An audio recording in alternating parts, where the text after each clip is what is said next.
안녕하세요. 평생투자 파트너입니다. 네, 오늘은 2018년도 10월 26일, 네, 오늘은 금요일입니다. 자, 벌써 한 주가 끝났고, 10월도 금방 지나가는 것 같네요. 자, 오늘도 오전 시황 한번 보고, 네, 책 내용을 한번 마무리하도록 하겠습니다. 자, 오전 시황 반등, 물음표가 있죠, 그쵸? 한번 보도록 하겠습니다. 자, 밤사이 뉴욕 증시가 반등하며 이 상승으로 마감을 했습니다. 말 그대로 아직은 그냥 반등으로 보이는 거지, 뭐 추세적인 반등은 아니다라는 거거든요. 그러니까 아쉬워도 우리가 바라는 바닥 혹은 추세적 상승 시그널로 보기에는 아직은 좀 무리가 있다, 라고 보여집니다. 당연하죠, 하루 만에. 아래 기사만을 보고 금일 시장을 좀 좋게 볼 수는 있겠다라는 겁니다. 뭐 기사 내용을 먼저 좀 보도록 할게요. 제목만 한번 먼저 볼게요. 뉴욕 증시 실적 안도로 급반등, 나스닥 뭐 2.9 2.95 뭐 급등으로 마감, 뭐 이런 이 기사를 보는데, 혹시 어제 기사의 제목들을 혹시 보셨는지 모르겠지만 어제와 비교해 보면 굉장히 이상합니다. 어제는 실적이 좋은 기업이 많았지만 그럼에도 하락했고, 오늘은 실적이 좋은 기업이 많아서 주가가 상승했다라고 말을 합니다. 그러니까 이 기사를 쓰는 기자분들도 굉장히 힘들 거예요. 그러니까 매일매일 뭔가를 막 써서 이렇게 내긴 해야 되는데, 사실 이 주가에 매일매일 이유가 어디 있겠습니까? 그러니까 저희도 비슷한 말을 계속 반복드리는 이유가, 어제의 시장과 오늘의 시장이 하루하루마다 엄청나게 달라지는 게 많이 없기 때문에 내용이 비슷하게 보일 수도 있는 것이거든요.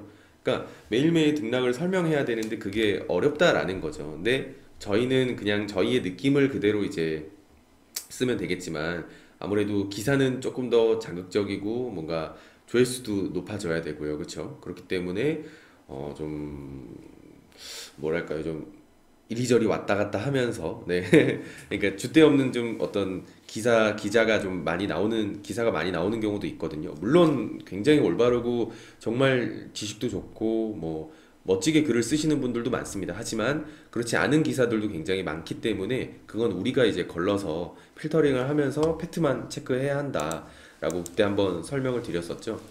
그러니까 시장은 논리적이지 않습니다. 절대로 시장을 논리적이지 않고, 이 논리적이지 않은 시장을 논리적으로 글을 쓰려 하다 보니까 정작 자신의 논리에 어긋나는 상황이 연출이 된다라는 거거든요. 그러니까 시장을 논리적으로 설명할 필요가 절대 없다라는 겁니다. 일단은 뭐 어제만 보면 뭐 시장은 분명 반등은 했죠. 그쵸? 나스닥은 거의 3%에 가까운 반등이었다라는 거고, 근데 아직은 이 왜 빅스 지수, 그러니까 변동성 지수는 주가를 좀 반영해 주지는 않았을까. 시장은 아직 변동성이 진행되는 구간이니까요, 섣부른 판단보다는 좀 더 신중하게, 그리고 좀 더 경계하라 하는 신호로 보는 것이 좋아 보입니다. 그래서 한 번씩 차트로 나스닥, 뭐 월간, 주간, 일간을 한번 또 봐주시고, 또 빅스 지수도 한번 좀 같이 비교하면서 봐주시면 좋을 것 같습니다. 그래서 뭐 오늘의 뭐 시황을 정리해 보면 그냥 반등이다. 네, 아직은 뭐 바닥 추세적 상승으로 보기에는 좀 어렵다라는 것. 그렇기 때문에 조금 더 경계하고 조금 더 쳐다보자. 네. 어차피 시장이라는 게 뭐 어제 오늘 뭐 하루하루마다 갑자기 확확 바뀌고 그럴 확률이 좀 적잖아요. 물론 하루만 해도 분위기가 반전되는 경우도 분명히 있기는 하지만 그래도 그럴 확률이 좀 적다라는 거겠죠. 그래서 그렇게 오늘 시황은, 네, 여기서 이제 마치도록 하고요. 자, 오늘은 제 시리버머 책을 좀 마무리 짓도록 하겠습니다. 자, 오늘 어록을 한번 보면은 제목부터 한번 똑같이 말씀을 드려볼게요. 자, 예측의 정확성과 용기. 자, 읽어보겠습니다. 나는 내 예측이 옳다는 사실을 계속해서 증명할 수 있다는 것 외에는 아무 생각도 하지 않았다. 내 머리를 써서 정확히 예측해낸다는 것 자체가 너무너무 신나는 일이었다. 이 10주, 10주를 거래하면서 검증해본 내 예측이 정확히 들어맞았다 해도 이제 100주를 거래한다면 10배 더 정확해져야 했다. 증거금이 많아질수록 내 예측은 더 정확해질 필요가 있었다. 더 용감해져야 할까? 아니다. 아무 차이도 없다. 가진 게 10달러가 전부고 이걸 몽땅 판돈으로 걸려면 100만 달러를 따로 챙겨놓고 나머지 100만 달러를 걸 때보다 더 용감해져야 한다라는 겁니다.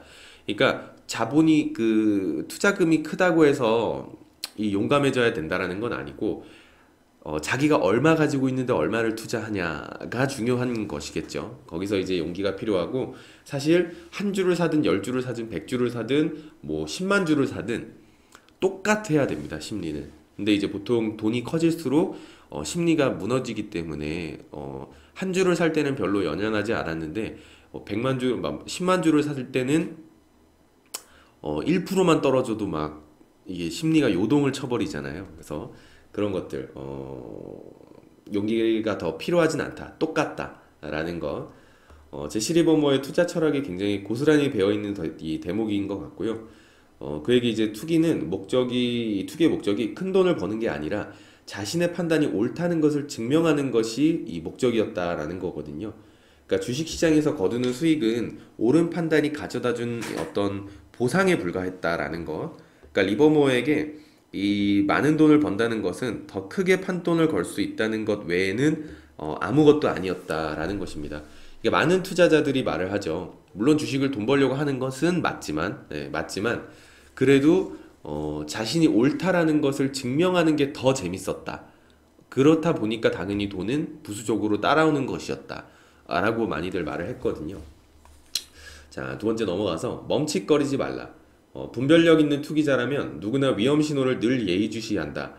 그런데 참 이상한 것은 반드시 포지션을 정리하고 빠져나와야 할 때 자기 내부의 무언가가 이 붙잡는 바람에 그런 용기를 내지 못하고 주저앉아버리는 고질병을 대부분의 투기자들은 갖고 있다는 것이다. 이들이 멈칫거리며 망설이는 동안 시장은 몇 포인트나 더 불리하게 돌아간다. 그러면 매수 포지션을 취했던 투기자는 이렇게 말한다. 다음번 반등 때는 빠져나갈 거야. 바라던 대로 마침내 다음번 반등이 찾아오면 앞서 하겠다고 마음먹었던 것을 잃어버린다. 이들이 보기에는 시장은 다시 괜찮게 돌아가고 있기 때문이다. 그러나 반등은 일시적인 기세에 불과해 곧 사그라진다. 그 뒤 시장은 가차없이 하락세를 타기 시작한다. 이들은 주저하고 망설이는 바람에 붙잡혀 버린 것이다.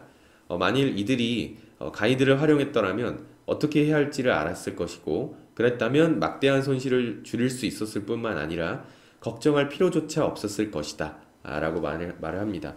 그러니까 주식에 질질 끌려서는 안 된다라는 겁니다. 끌려다녀서는요. 그러니까 상당한 이익을 얻은 다음에도 참고 기다릴 줄 알아야 하지만 위험 신호를 무시할 정도로 고집스럽게 인내하는 것은 바보스러운 행동일 뿐이다 라는 겁니다. 그러니까 우유부단함은 인내가 아니다 라는 것, 다른 개념이다 라고 보시면 좋을 것 같고요. 자, 또 넘어가서 자, 결정적인 순간을 잡아라. 성공이란 결정하는 순간에 달려있다고도 한다. 이런 방법을 성공하려면 행동에 나설 수 있는 용기가 절대적으로 필요하다. 자신이 주가 기록이 그렇게 하라고 말할 때 즉각 행동해야 한다. 망설일 여지는 전혀 없어야 한다. 이런 식으로 이제 행동할 수 있도록 마음가짐부터 단단히 단련해둬야 한다. 누가 설명해 주기를 기다린다거나 이유가 밝혀지고 한 번 더 확인될 때까지 머무르거리다 보면 행동에 나서야 할 시점을 놓치고 만 것이다 라는 겁니다. 그러니까 정확한 판단을 내렸다면은 그에 따른 보상을 손에 쥐어야 한다라는 겁니다. 이 쥐었다 펴서 다시 놓아주면 안 된다라는 것이겠죠. 그러니까 생각만 하고 행동에 옮기지 않으면은 아무것도 남지 않고 가상의 투자에 불과할 뿐이다. 그러니까 느리게 창공을 선회하다 결정적인 순간을 잡아 이 먹이를 낚아채는 이 매처럼 민첩하게 행동을 해야 한다라는 겁니다. 비유가 참 멋있죠. 자, 또 넘어가서 실수를 용서받을 수 있는 길. 누구나 주식 투자를 하면은 실수를 합니다. 당연하죠. 어떻게 실수를 안 하고 주식을 할 수 있겠습니까? 그렇죠? 한번 좀 보겠습니다. 나는 사실 돈을 손해보는 데는 워낙 익숙해서 내가 저지른 실수 가운데 돈을 잃은 부분을 먼저 생각하는 법은 없다. 중요한 것은 늘 게임 그 자체이기 때문이다. 나는 그래서 맨 먼저 나 자신의 한계와 사고 습관을 알고 싶어 한다. 돈을 잃은 것을 먼저 생각하지 않는 또 다른 이유는 똑같은 실수를 다시 반복하고 싶지 않기 때문이다. 자신이 저지른 실수를 용서받을 수 있는 유일한 길은 그 실수를 활용해 다음번 이익을 거두는 것뿐이다. 그러니까 얼마나 손실을 보았는가 보다 거기서 얼마나 많은 것을 배웠는가가 중요하다라는 거고요. 돈을 잃을 때마다 자기 자신을 되돌아보고 시장에 대해 다시 한번 생각해보는 기회로 삼는다면 오히려 더 득이 될 수 있다라는 겁니다. 그러니까 운 좋게 실수를 하지 않고 승승장구했다가 나중에 치명적인 상처를 입는 경우도 굉장히 많다라는 거죠. 그러니까 실수는 유용한 아주 큰 자산이다라고 보여집니다. 자, 마지막으로 한 번 더 보면은요. 가진 돈을 전부 날려보는 것. 당신이 가진 돈을 전부 잃은 것만큼 무엇을 하지 말아야 하는지 제대로 가르쳐 주는 것도 없다. 돈을 잃지 않기 위해서는 무엇을 하지 말아야 하는지 안다면, 그때 비로소 이기기 위해서는 무엇을 해야 하는지, 그때 이제 배우기 시작하는 것이다라는 거.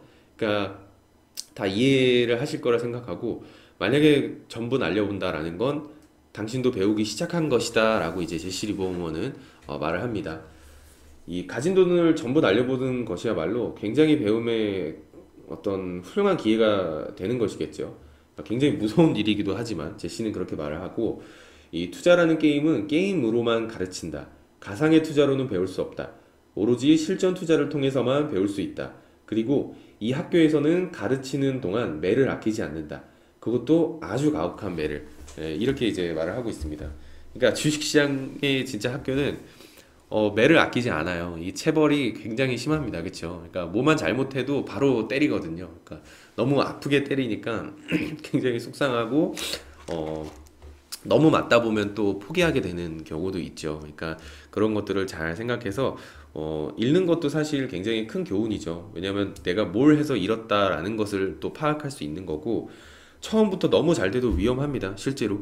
왜냐하면 한 번의 이 실수가 모든 것을 앗아갈 수 있거든요. 그러면 그때 오는 그 허탈함은 정말 엄청나게 클 겁니다. 아무래도 그렇죠. 계속 짜잘짜잘 잃는 것보다 돈을 많이 벌었다가 한 번에 손해까지 가는 것, 엄청난 충격이겠죠. 심리적으로. 그래서 지금의 시장을요, 너무 속상하고 답답하고 재미없고 짜증이 나지만, 그래도 뭐 어쩔 수 있겠습니까? 그렇죠? 저희가 이 시장을 움직일 수는 없기 때문에, 그래, 이런 시장도 있구나. 내가 이런 시장에서 굉장히 많이 배웠고, 이런 시장에선 뭘 안 해야지 이제 살아남을 수 있겠구나. 이 시장에서는 내가 이렇게 하니까 계좌가 굉장히 손실이 많이 났구나.